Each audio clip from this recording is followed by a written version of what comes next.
الصلاة خير من النوم۔ السلام علیکم ورحمۃ اللہ وبرکاتہ۔ پیارے دوستو، ایک ہندو پنڈت نے قرآن مجید کی بے حرمتی کی، پھر دیکھیں کہ کیسے ایک فرشتہ چیتے کی شکل میں ظاہر ہوا اور اس چیتے نے پنڈت کے ساتھ ایسا کیا کیا کہ تمام دیکھنے والے کانپ کر رہ گئے۔ یہ واقعہ مکمل جاننے کے لیے اس ویڈیو کو آخر تک ضرور دیکھے گا، اور اگر آپ نے ابھی تک ہمارے اس یوٹیوب چینل کو سبسکرائب نہیں کیا ہے تو ابھی سبسکرائب کریں، ساتھ میں لگے بیل نوٹیفیکیشن پر ضرور کلک کیجیے گا تاکہ مزید اپلوڈ ہونے والی ویڈیوز کا نوٹیفیکیشن بر وقت آپ تک ملتا رہے۔ تو آئیے دوستو ویڈیو کا آغاز کرتے ہیں۔ پیارے دوستو، یقیناً یہ بات آپ کے علم میں ہوگی، آپ جانتے ہوں گے کہ قرآن مجید منافقوں، کافروں اور فاسقوں سے مخاطب ہو کر بباگ دہن ان کو چیلنج کرتا ہے اور انہیں اللہ کی شدید اکڑ اور جہنم کی آگ میں ڈالنے کی سخت ترین سزا دیے جانے کا اعلان بھی کرتا ہے۔ اللہ تعالیٰ قرآن مجید میں مومنون سے دو ٹوک فرماتا ہے کہ کفر ایک فتنہ ہے، اور اس فتنے کو جڑ سے اکھاڑ پھینکنے کے لیے کافروں سے جنگ کریں تاکہ اس روئے زمین پر صرف اللہ ہی کا کلمہ بلند ہو۔ قرآن مجید کے نزول اور اس میں دیے گئے احکام جہاد کے بعد رسول کریم صلی اللہ علیہ وآلہ وسلم نے صحابہ کرام رضوان اللہ مجمعین کی قیادت میں فرماتے ہوئے کفر کو للکارا۔ یہیں سے کفر اور اسلام یعنی حق و باطل کے درمیان لڑائی شروع ہو گئی اور قیامت تک یہ لڑائی جاری رہے گی۔ اس لڑائی کے دوران منافقین اور فاسقین نے ایک انتہائی گھٹیا رول ادا کیا جو کہ آج تک بدستور جاری ہے۔ قرآن مجید کی بے حرمتی کے واقعات اکثر دیکھنے میں آتے ہیں۔ ایک ایسا ہی واقعہ آپ سے شیئر کرتے چلیں جو کہ یہیں پر رونما ہوا ہے۔ ہوا کچھ یوں کہ بہار کے گاؤں جس کا نام دینا پور تھا، اس میں ایک مسلمان عالم دین رہا کرتے تھے۔ یہ بزرگ نہایت ہی متقی اور پرہیزگار تھے۔ ان کا یہ معمول تھا کہ صبح سویرے فجر کی نماز ادا کرنے کے بعد جنگل میں چلے جایا کرتے اور مغرب کے وقت جنگل سے واپس گاؤں آتے تھے۔ دینا پور گاؤں کے لوگ ان کی اس روٹین پر حیران بھی تھے، لیکن کسی نے یہ جاننے کی کوشش نہ کی کہ آخر یہ بزرگ صبح کے اندھیرے میں جنگل کی جانب کیوں چلے جاتے ہیں اور شام کو ہی واپس کیوں لوٹتے ہیں۔ اس گاؤں میں جہاں بڑی تعداد میں مسلمان آباد تھے، وہیں دوسری طرف ہندو گھرانے بھی موجود تھے۔ یہ ہندو مسلمانوں سے شدید نفرت کرتے تھے اور مسلم مخالفت قدم اٹھانے میں آگے آگے نظر آتے تھے۔ یہ منصوبہ بندی کرتے رہتے تھے کہ کس طرح مسلمانوں کو بدنام کر کے ان کو اس گاؤں سے نکال دیا جائے۔ پیارے دوستو، ان نوجوانوں کی کوئی ترکیب اور تدبیر کام نہیں کر رہی تھی۔ ایک دن انہوں نے سنا کہ ساتھ والے گاؤں میں ایک بہت بڑا پنڈت آیا ہے، بہت کم عرصے میں اس گاؤں کے مسلمانوں کو مشکلات میں ڈال دیا ہے۔ خبر سن کر دینا پور کے غیر مسلموں نے یہ پلان کیا کہ فوری طور پر اس پنڈت سے ملا جائے اور صورتحال سے آگاہ کیا جائے تاکہ مسلمانوں کے خلاف بڑی سازش کی جا سکے۔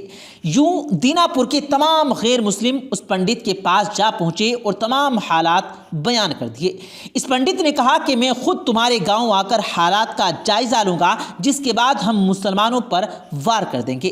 دوسرے دن وہ پنڈت دینا پور پہنچ گیا اور اس نے مسلمان عالم دین کے بارے میں پوچھ گچھ شروع کر دی۔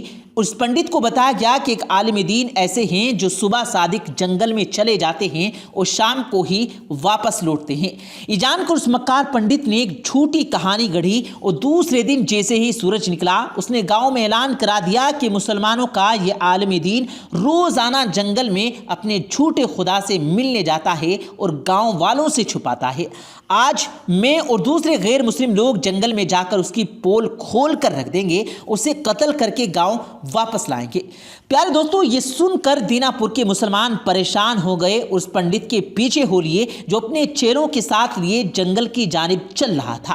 جب پنڈت جنگل کے عین وسط میں پہنچا تو کیا دیکھتا ہے کہ وہی عالم دین ایک جھونپڑی کے سامنے چادر پر بیٹھے ہیں اور ان کے سامنے قرآن مجید رکھا ہوا ہے، اور بزرگ بڑے ہی احترام اور سوز کے ساتھ قرآن مجید کی تلاوت میں مشغول ہیں۔ جب دینا پور کے مسلمانوں نے یہ منظر دیکھا تو سمجھ گئے کہ یہ بزرگ روزانہ جنگل میں کس مقصد کے لیے آتے ہیں۔ دراصل وہ اللہ کی عبادت کرنے کے لیے جنگل میں آتے تھے۔ پنڈت نے بزرگ کو گرجدار آواز میں پکارا، اے بوڑھے، تو ہر روز کیوں آتا ہے اور اپنے گاؤں والوں کو یہ دھوکہ کیوں دے رہا ہے؟ جس پر وہ بزرگ بولے کہ میں تو روزانہ اپنے رب کی عبادت کرنے کے لیے آتا ہوں اور قرآن مجید کی تلاوت بھی کرتا ہوں۔ بزرگ نے یہ کہتے ہوئے قرآن مجید کی طرف اشارہ کیا۔ پنڈت نے جب یہ سنا تو آگ بگولا ہو گیا اور غصے سے آگے بڑھتے ہوئے نعوذ باللہ قرآن پاک کی بے حرمتی کرتے ہوئے اسے زمین پر پھینک دیا۔ یہ دیکھ کر وہاں پر موجود تمام مسلمان اس ہندو پنڈت کو لعن طعن کرنے لگے کیونکہ اس نے قرآن مجید کی بے حرمتی کرتے ہوئے اسے زمین پر گرایا تھا۔ پیارے دوستو، یہ منظر دیکھ کر وہ بزرگ بھی جلال میں آ گئے۔ انہوں نے آگے بڑھ کر قرآن مجید کو اٹھایا اور پھر جھونپڑی کی جانب منہ کر کے کچھ بولے کہ دیکھتے ہی دیکھتے جھونپڑی سے ایک چیتا برآمد ہوا جس نے اس پنڈت پر حملہ کر دیا، اس پنڈت کو چیڑ پھاڑ کر رکھ دیا۔ اس کے بعد اس بزرگ نے پورے گاؤں اور خصوصاً غیر مسلموں سے مخاطب ہو کر کہا، بے شک میرے اللہ نے یہ وعدہ کیا کہ وہ خود اپنے کلام پاک کی حفاظت فرمائے گا۔ یہ خبر جب پھیلی تو زیادہ تر علماء نے کہا کہ اصل میں چیتے کے روپ میں یہ ایک فرشتہ تھا جسے اللہ تعالیٰ نے قرآن مجید کی حرمت کے خاطر بھیجا تھا۔ اس چیتے نے قرآن پاک کی بے حرمتی کرنے والے اس پنڈت کو نشان عبرت بنا دیا۔ پیارے دوستو، اللہ تبارک و تعالیٰ فرماتے ہیں کہ بے شک ہم ہی اس کی حفاظت کریں گے، اور بے شک دوستو یہ وہ پہلی آسمانی کتاب ہے جس کی حفاظت کا ذمہ خود اللہ نے لیا ہے۔ گویا اس کی حفاظت کے لیے یہ وعدہ الہی ہے اور قرآن پاک کا اعلان بھی ہے۔ بس اللہ نے اپنا یہ وعدہ سچ کر دکھایا اور کتاب الہی کی حفاظت کا حیرت انگیز انتظام کر دیا، اس طور پر کہ اس کے الفاظ بھی محفوظ، اس کے معنی بھی محفوظ، اس کا رسم الخط بھی محفوظ اور اس کی عملی صورت بھی محفوظ، اس کی زبان بھی محفوظ، اس کا ماحول بھی محفوظ، اور جس عظیم ہستی پر اس کا نزول ہوا اس کی سیرت بھی محفوظ اور اس کی اولین مخاطب کی سیرت بھی محفوظ، اور یہ سب کچھ قیامت کے لیے محفوظ رہے گا۔ اور پیارے دوستو، الحمدللہ ثم الحمدللہ، آج 1443 سال گزرنے کے باوجود بھی اس میں ردی برابر بھی کوئی فرق، کوئی تبدیلی، کوئی تغیر نہیں آیا۔ ملونوں کی جانب سے لاکھ کوششیں کی گئی مگر ان کی آج تک ایک بھی ناپاک کوشش کامیاب نہ ہو سکی اور نہ ہی قیامت تک ہو سکتی ہے۔ اللہ تعالیٰ کی جانب سے قرآن مجید کی حفاظت کا انتظام دیکھیے کہ کیسے کیا گیا۔ سب سے پہلے قرآن کا متن یعنی اس کے بعینہ الفاظ جو اللہ رب العزت نے حضرت جبرائیل علیہ السلام کے واسطے یا وحی کے کسی اور طریقے سے نبی آخر الزمان صلی اللہ علیہ وآلہ وسلم پر نازل کیے، وہ حرف بحرف آج بھی اپنی اصلی حالت میں موجود ہے۔